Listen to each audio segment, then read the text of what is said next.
Todos nos hemos preguntado cuánto tiempo dura una sintomatología asociada con el COVID-19.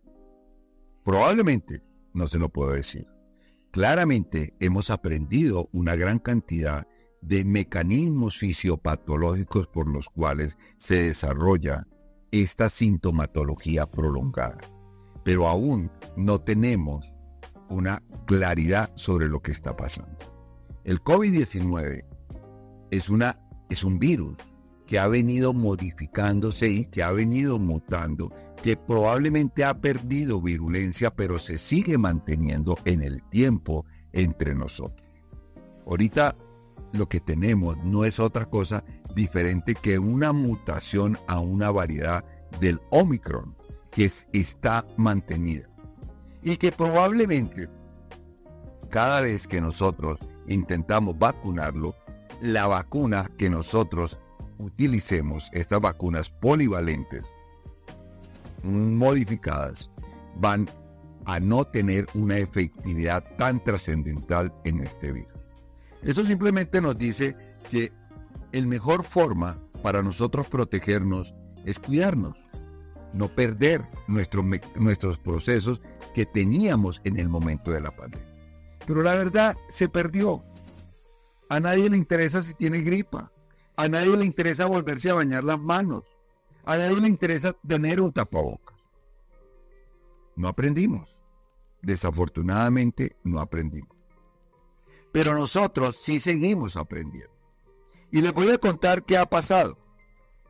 En un artículo muy interesante en la revista JAMA de junio del 2024, la doctora Elizabeth Oelsner, profesora de la Universidad de Nueva York, de la Universidad de Columbia, hace un estudio donde incluye 4.708 pacientes en edad promedio de 61 años. Y ese estudio se llevó a cabo entre el 1 de abril del 2020 y el 28 de febrero del 2023.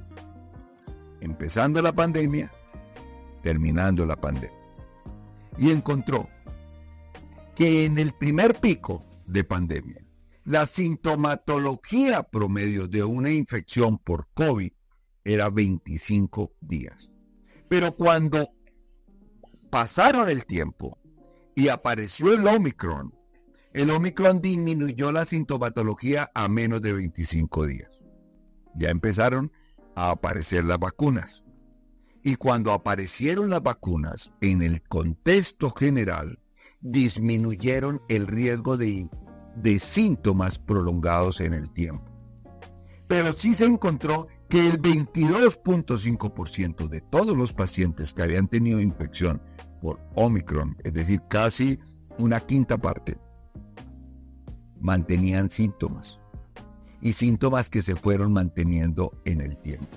Que la edad no fue un factor relevante en esto, pero los pacientes que tenían factores de riesgo cardiovasculares sí era un factor determinante en el tiempo de duración y la severidad de la enfermedad. Importante. Lo que vivimos, los que lo manejamos, lo veíamos, pero ahorita lo puedo decir con certeza. Las mujeres tenían un mayor riesgo de severidad de la enfermedad y un mayor tiempo de duración de la enfermedad, 4 días más.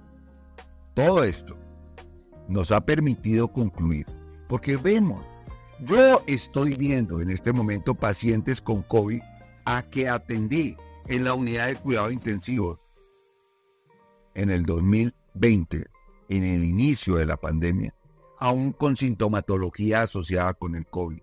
El 22.5% de todos los pacientes que han tenido COVID y que siguen teniendo COVID, hacen un COVID prolongado, un COVID long. Y que esta sintomatología ya se ha estudiado. Existen 2 grandes grupos, uno en California y otro en Nueva York. Y estos 2 grandes grupos han encontrado que existen 4 fenotipos diferentes del COVID. Uno, el que tiene síntomas neurológicos, sensoriales, la niebla, la pesadez, la tontera, la incapacidad para concentrarse. no es constante en el tiempo. Puede tener unos días, bajar y aparecer más tarde. 2, los que tienen problemas pulmonares, y estos problemas pulmonares son tos persistente o disnea. Problemas respiratorios. 3, los que tienen problemas reumáticos, reactivación de su enfermedad, de una enfermedad autoinmune como una artritis que no tenían. Se comportan como tal, se llaman artritis reactiva, o que activan una enfermedad autoinmune. No sabemos si es una reactivación de una enfermedad autoinmune que tenía soslayada o simplemente es la manifestación de una inflamación mediada por anticuerpos. Y 4, los trastornos sensoriales, neurológicos, pérdida del olfato, pérdida del gusto. Entonces, miren, estos fenotipos nos permiten entender que sí lo hay y cómo tratarlo. Pero se encontró que en todos había una disminución de los niveles de serotonina, que había una disfunción del tracto gastrointestinal y que todos tenían un impacto importante en lo que le estaba pasando a todos este grupo de pacientes. Dependiendo del fenotipo, nosotros tenemos la capacidad de asumir un tratamiento diferente. Pero probablemente todos van a tener un medicamento que aumente los niveles de serotonina y un antiinflamatorio, específicamente un antiinflamatorio esteroideo que pueda disminuir el grado de inflamación. Los hemos tenido. Nadie lo sabe. Nadie los entiende. Nadie los conoce. Pero ahí están.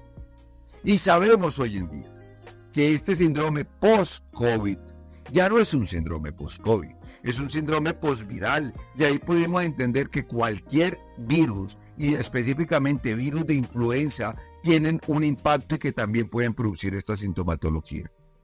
Es que no la conocíamos, es que no la entendíamos. El COVID nos permitió entenderla. De tal manera que esta es una enfermedad que vino para quedarse. De tal manera que esta es una enfermedad que vino para no irse. Igual que la pandemia por influencia de hace 100 años, que mató a más de 20 millones de personas. No te lo creas, esto no se ha ido, esto está acá. Por eso, lo único que demostró en este estudio que disminuía la posibilidad de tener un COVID prolongado, una menor cantidad de tiempo en síntomas, es vacunarse. A ver, hoy estamos realmente dudando del beneficio que es para tu salud vacunarse. Por favor, vacúnate. Sé responsable contigo mismo. Sé responsable con tu salud. Sé responsable con tu familia. Es la seguridad tuya y el bienestar de tu familia. Cuídate.